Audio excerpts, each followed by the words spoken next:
Welcome to the Epcotian Adventure, a podcast where we talk about all things Disney, but we're Epcot-centered. including tips and tricks, festivals and favorites, and the very latest in our rankings and reviews. But we're still old enough to remember when I never dreamed I'd have to come up with 100 different old enough to remembers. This is episode 100. What is Epcotian? Or, wouldn't you like to be Epcotian too? So now, please remain seated, keeping your hands, arms, feet, and legs inside the podcast as we embark on our Epcotian adventure.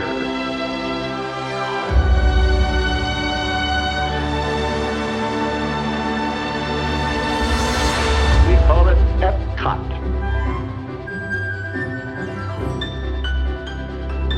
Howdy, folks, and welcome to the 100th episode of the Epcotian Adventure. I'm Rod. And I'm Sioux. And I never thought we would get this far in. Ditto. This is crazy. We do this as just a hobby. Yeah, I honestly thought that we'd get bored long before we got to 100 episodes.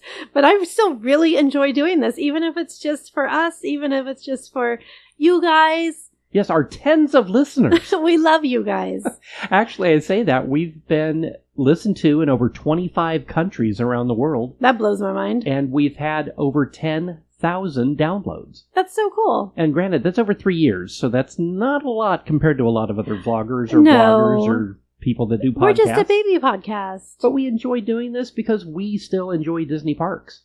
That's our jam, as the kids would say.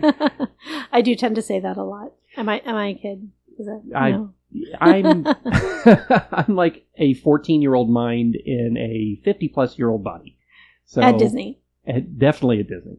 So this is going to be basically just a big love letter to Epcot.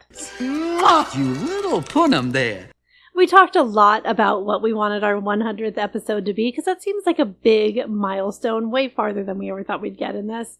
So we talked a little bit about maybe the history of Epcot and maybe Walt's original vision. And we are going to touch on those things. And I think eventually we will do an episode based solely on that.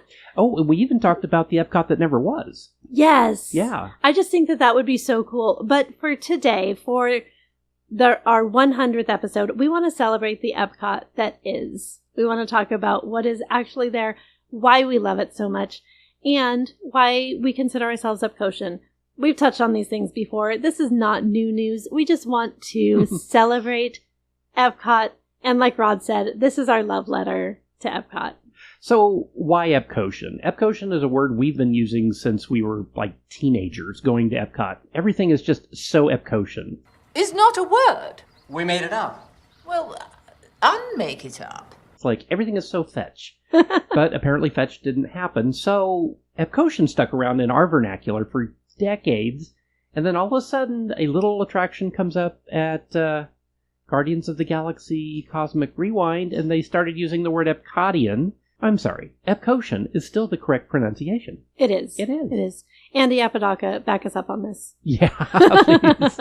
Please, the Palm Springs linguist, tell us which is the correct way. It's Epcotian, right? Yeah, because if you go to Mars, you're a Martian, or if you're from Mars, you're a Martian. Yeah. Not a Martian. Exactly. I think you said that exact I thing. did. I just said that a couple episodes ago. Yeah, and it's so true. Right?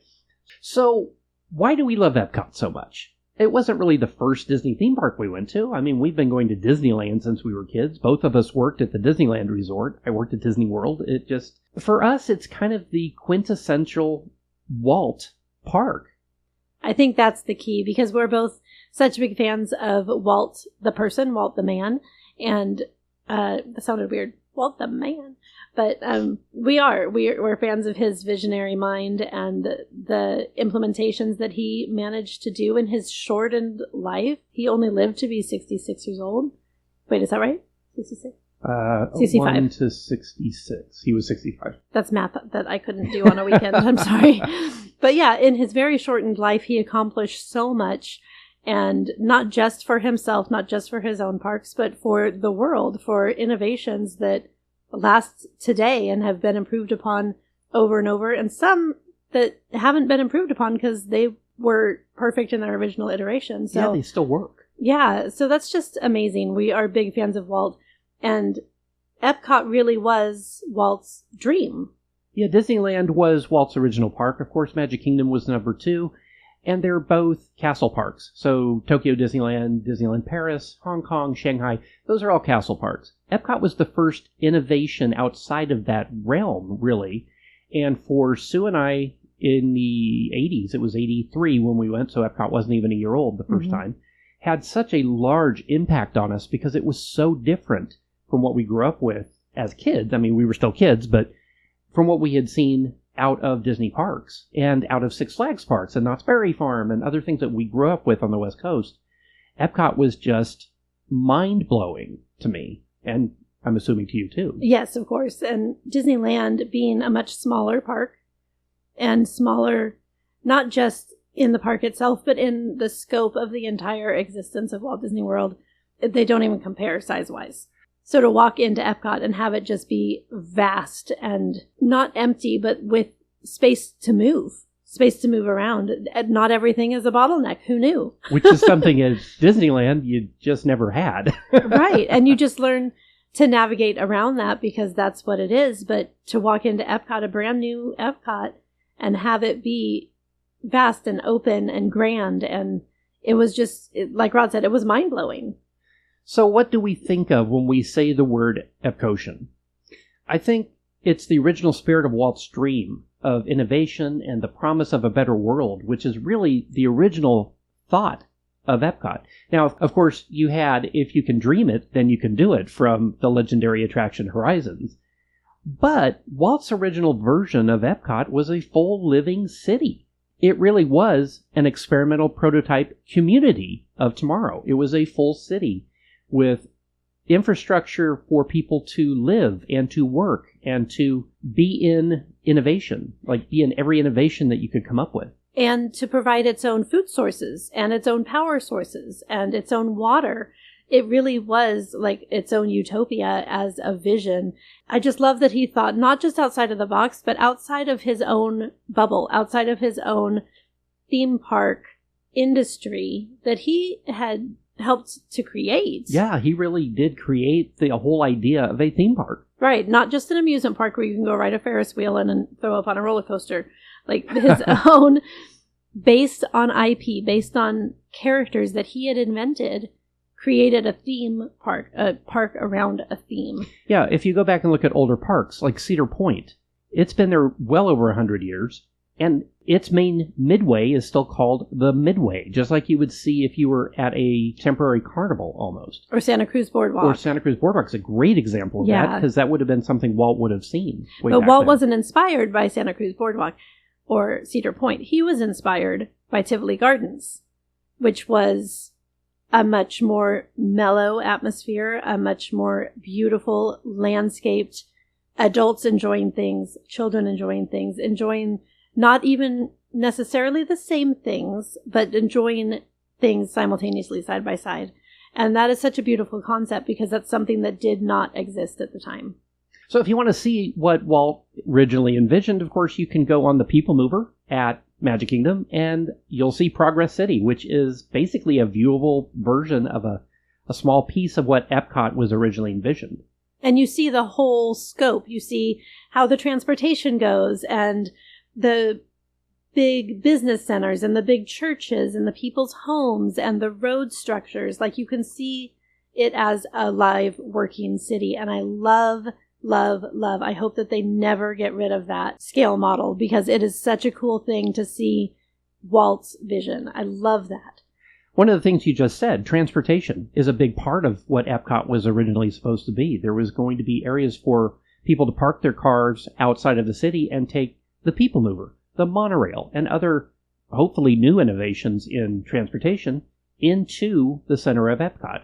Well, if you think about it, Epcot is, something Sue pointed out when we were talking about this, the only of the 4 parks that have all of the transportation sources. You can take the monorail, you can take the Skyliner, you can take a bus, or you can take your car and park right outside. Or you can take a boat. Or a boat. That's right. It has all of the transportation options. Yeah, and Epcot really is the one that has everything combined in one place. I love that. Like that. And I don't think that's accidental. I think that's because transportation was a big part of the future that we're looking forward to, the promise of a better world, like you said. It's an age for grand ideas. An era for innovation. A dawn for new awareness. So a big part of Epcot at the original conception and what it became in the 80s when it actually became a theme park, edutainment. It was something that had been done at World's Fairs for years, and Epcot really was thought of as a theme park when it was re-envisioned from Walt's dream into an actual working theme park. It was really thought of as a permanent World's Fair in a lot of ways, because there were sponsorships that were coming in for the attractions to show those companies' innovations. If you think about it, Tomorrowland originally was like that. It had Monsanto with the Hall of Chemistry, and it had other, like, Bell telephones. Mm-hmm. And The Wonderful Wizard of Bras. right, exactly, for Hollywood Maxwell on Main Street. But everything had a sponsor. You had Sunkist, and you had Welch's grape juice. We used to love getting Welch's grape juice in Disneyland. That seems like such a weird thing now. And when Epcot first opened, it had AT&T, and it had Coca-Cola, and it had Nestle, and it had all of these different companies, innovative companies, sponsoring each of the pavilions. And each of the countries that's represented was sponsored and hosted by that country, which I really think gets missed in today's lore about Epcot. People miss that fact. The Moroccan pavilion, they even sent over, the Kingdom of Morocco sent over artisans to do all of that tile work because they didn't trust Americans to get it right.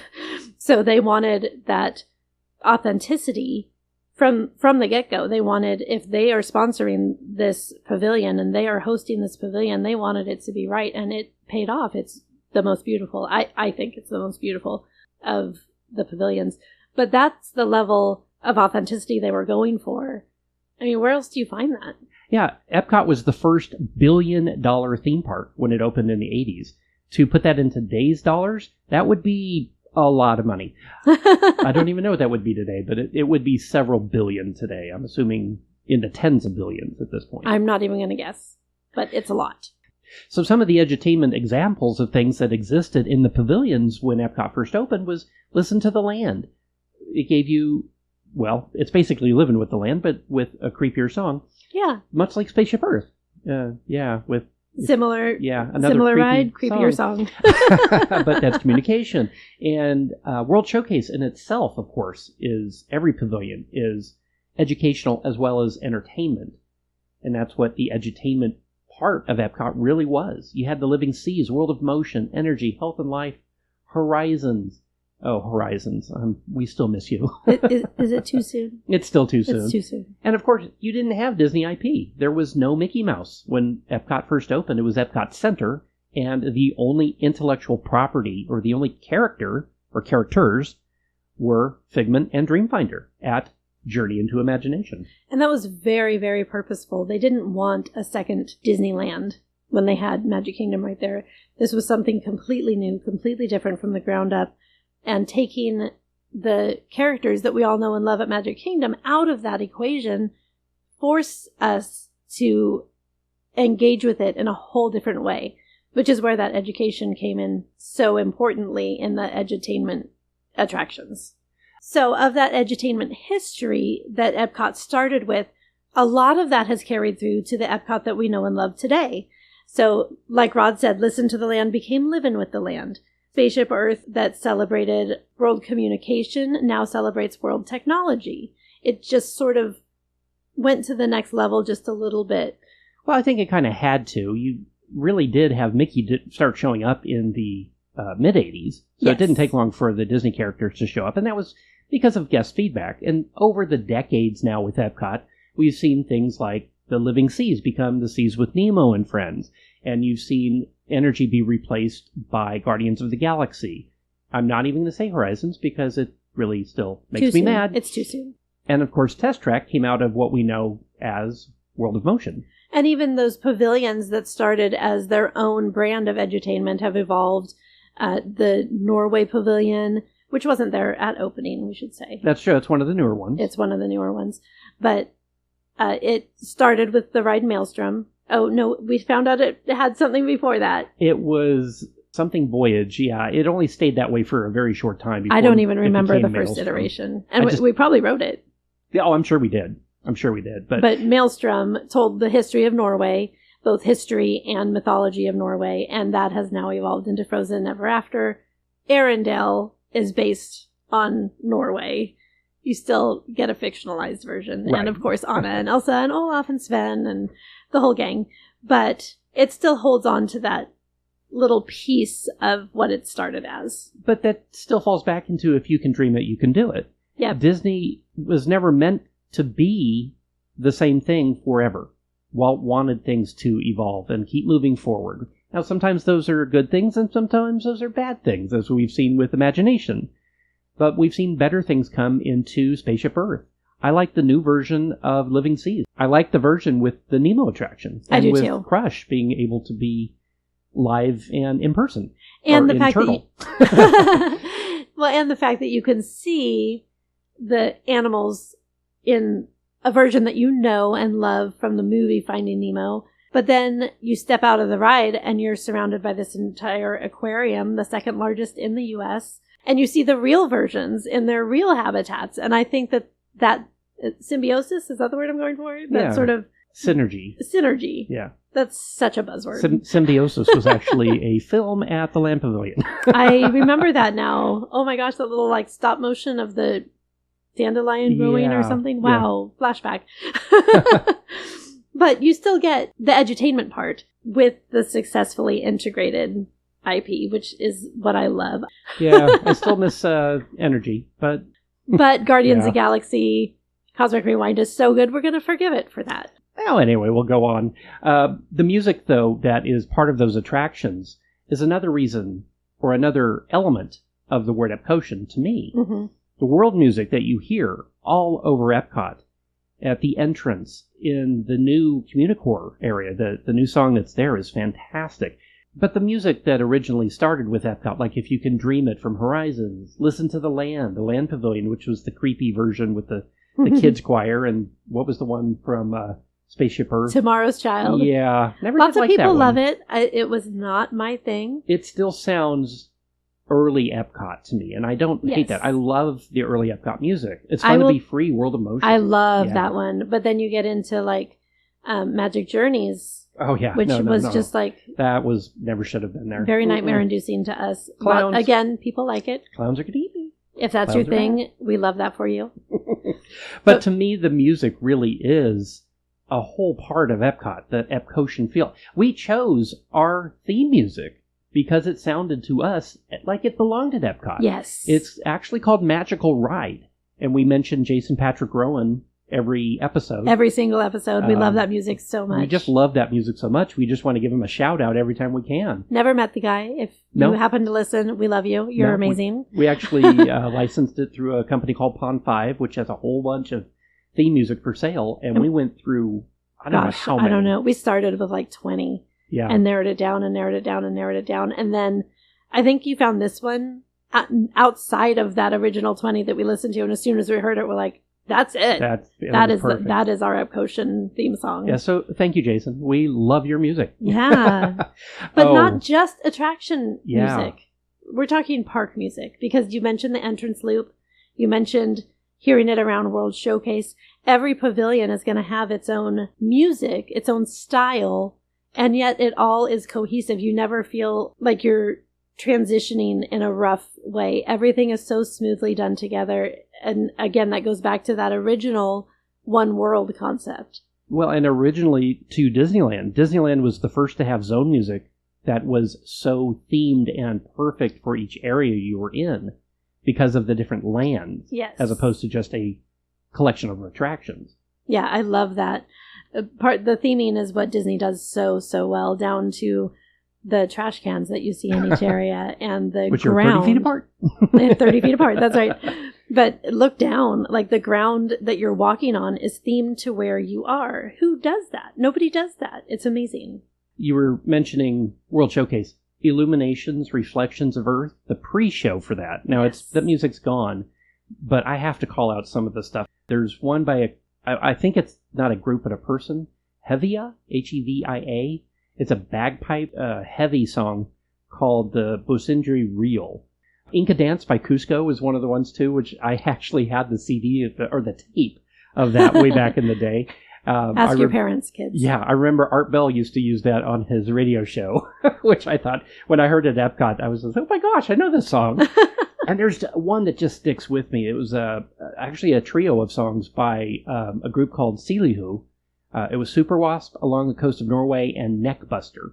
And it was just a great Celtic trio of songs all in one beautiful instrumentation that they did. That world music, just every time I hear a song now that even sounds like any of that, I think it's Epcotian for that very reason. And it very well could be. Oh, and of course we mentioned this before. We miss you, Off Kilter. Yes, speaking of Celtic sounds and music we love from Epcot, you gotta give a shout out to Off Kilter because they were the impetus for several trips way back when they were playing there.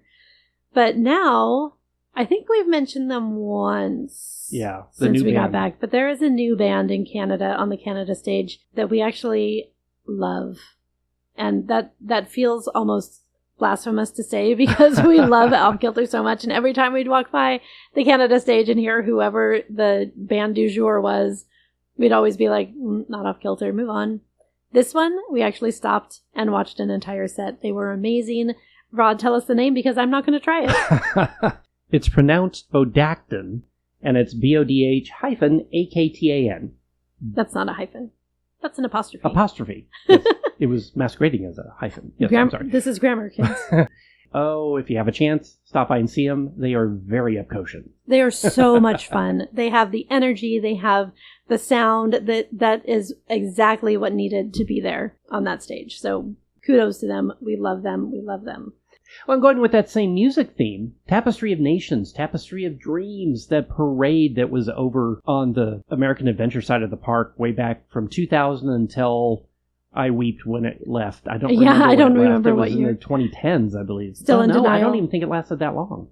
But it was groundbreaking in its music. And the theme, like it has lots of different elements that you'll hear as the song goes along, of course, but the main theme of that song is just hauntingly beautiful. To me, I don't know, for some reason it hits a spot in me that other things don't do. I don't know what it is about this music. We're going to try and sneak in a little bit of it right here, just so you can hear a tiny clip. Disney may cut us off and you may never hear this, but we'll see. We're going to see because it is so, so gorgeous. Look up the whole thing. You will not be disappointed. This is what it sounds like.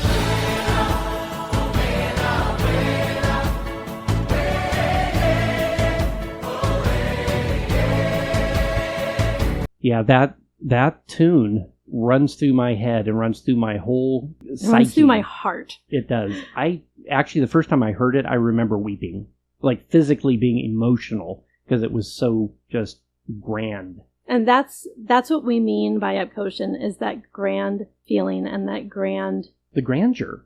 Yeah. Yeah, of Epcot. I mean, there's no other park designed like Epcot. When you walk in, you can see from the front, Spaceship Earth, all the way to the back, American Adventure. It feels huge. It's all huge. Open walkways are larger than normal. There's 0 pinch points anywhere in that park.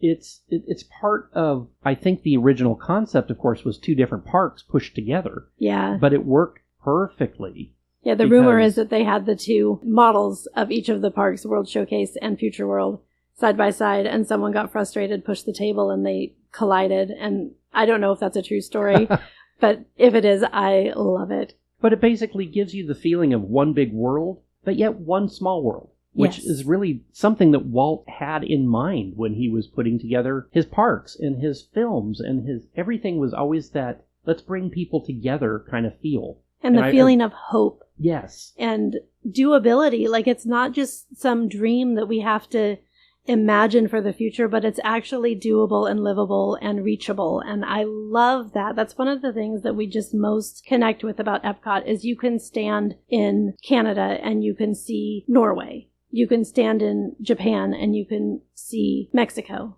Yeah. Like, they're all reachable. They're all connected.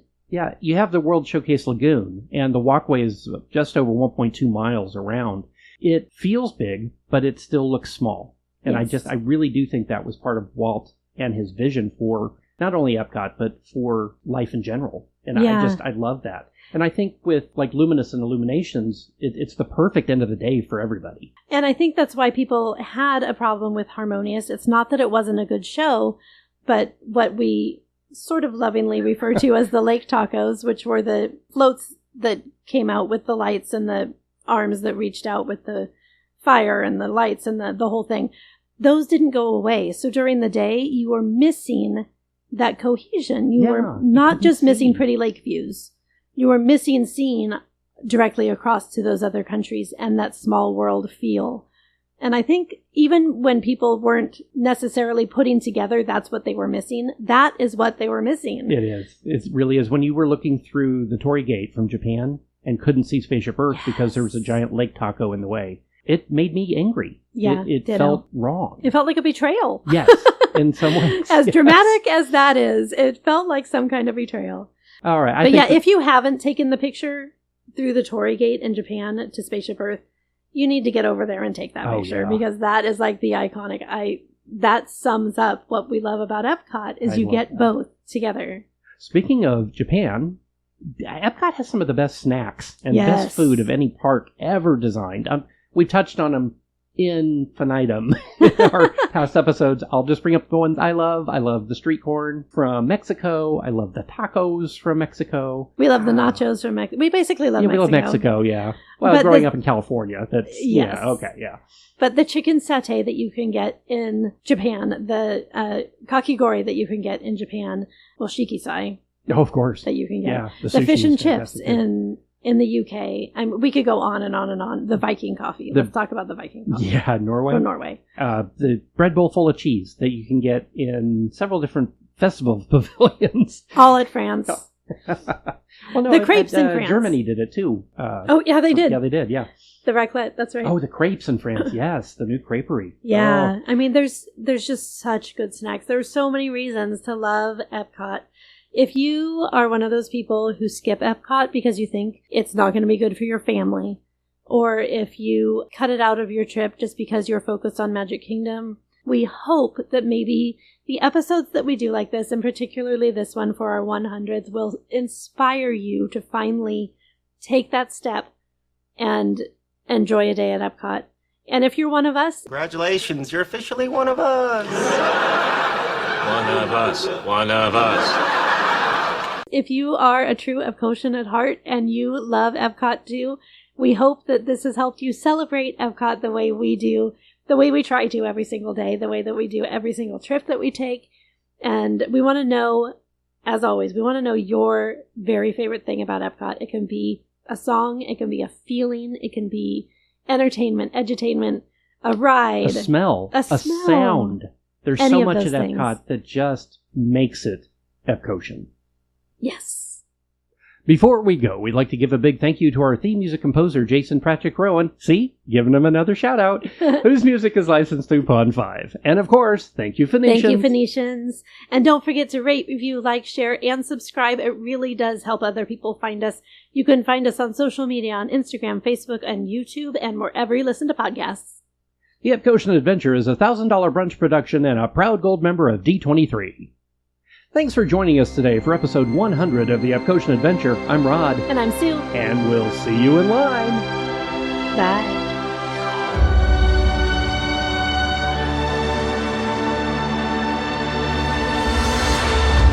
Thank the Phoenicians.